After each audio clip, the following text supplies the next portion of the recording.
സതീശനെ പിതൃതുല്യനായി കാണുന്ന സതീശന്റെ പ്രക്കാതെ പോയ മകളാണ് റിനി.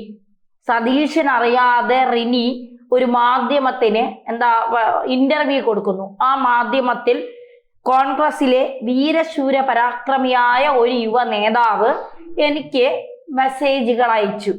ഞാൻ ആദ്യമൊക്കെ പോട്ടെ, സാരമില്ല, എൻ്റെ സൗന്ദര്യം, എൻ്റെ വെളുപ്പ്, എൻ്റെ ബോഡി ലാംഗ്വേജ് ഇതൊക്കെ കണ്ട് ആകൃഷ്ടനായി യുവ നേതാവ് അയച്ചതാണ് എന്നാണ് ചേച്ചി ആദ്യം കരുതിയത്. പക്ഷെ പിന്നീട് അപ്പൊ അങ്ങ് വെറുതെ വിട്ടു, എന്താ അയച്ചോട്ടെ എന്ന് കരുതി. പക്ഷെ പോകെ യുവ നേതാവിന്റെ സംസാരത്തിൽ കുറെ മാറ്റങ്ങൾ കണ്ടു തുടങ്ങിയപ്പോൾ ചേച്ചി മറ്റു തലത്തിലേക്ക് പോകുമെന്ന് ചേച്ചി മനസ്സിലാക്കി. അപ്പൊ ചേച്ചി വിളിച്ചു, മകനെ, നീ ഈ നാട്ടിലെ ജനപ്രതിനിധിയാണ്, നിനക്ക് ഒരുപാട് കാര്യങ്ങൾ ഈ നാട്ടിൽ ചെയ്യുവാനുണ്ട്.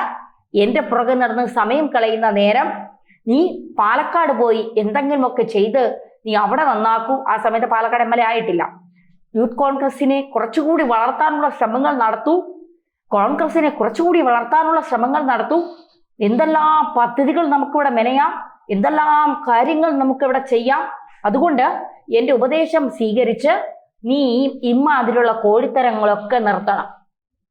വീണ്ടും ചേച്ചി ഉപദേശിച്ചിട്ട് ഉപദേശം ഏക്കാത്തത് കൊണ്ടാണെന്ന് തോന്നുന്നു പിന്നീട് 5 സ്റ്റാർ ഹോട്ടലിലേക്കാണ് വിളിച്ചത്. 5 സ്റ്റാർ ഹോട്ടലിൽ വിളിച്ചപ്പോഴും ചേച്ചിക്ക് ഉപദേശം വന്നു, അങ്ങനെയൊന്നും വിളിക്കാൻ പാടില്ല, എനിക്ക് ദൈവം വാരിക്കോരി സൗന്ദര്യം തന്നു, എനിക്കറിയാം എൻ്റെ സൗന്ദര്യത്തിൽ നീ മനം മയങ്ങിയിരിക്കുകയാണ്, പക്ഷേ എന്ത് ചെയ്യാം, എനിക്ക് അതിനോടൊന്നും താല്പര്യമില്ല, അതുകൊണ്ട് നീ എന്നെ വെറുതെ വിടൂ എന്ന് പറഞ്ഞു. എന്നിട്ട് വെറുതെ വിട്ടു എന്നാണ് ചേച്ചി പറയുന്നത്, എനിക്കറിയില്ല. അത് കഴിഞ്ഞതിന് ശേഷം കുറെ നാൾ കഴിഞ്ഞപ്പോൾ ചേച്ചിക്ക് ഒരു ബോധോദയം, എൻ്റെ ഉപദേശം കൊണ്ടൊന്നും ഇവൻ നേരെയാവുമെന്ന് തോന്നുന്നില്ല. എന്നാ മാധ്യമങ്ങളടുത്ത് പറഞ്ഞ് ഇവനെ ഒന്ന് വേട്ടയാടി ഇവനെ ഒന്ന് വീട്ടിലിരുത്താം, അല്ലാതെ ഇവൻ നന്നാവുമെന്ന് എനിക്ക് തോന്നുന്നില്ല.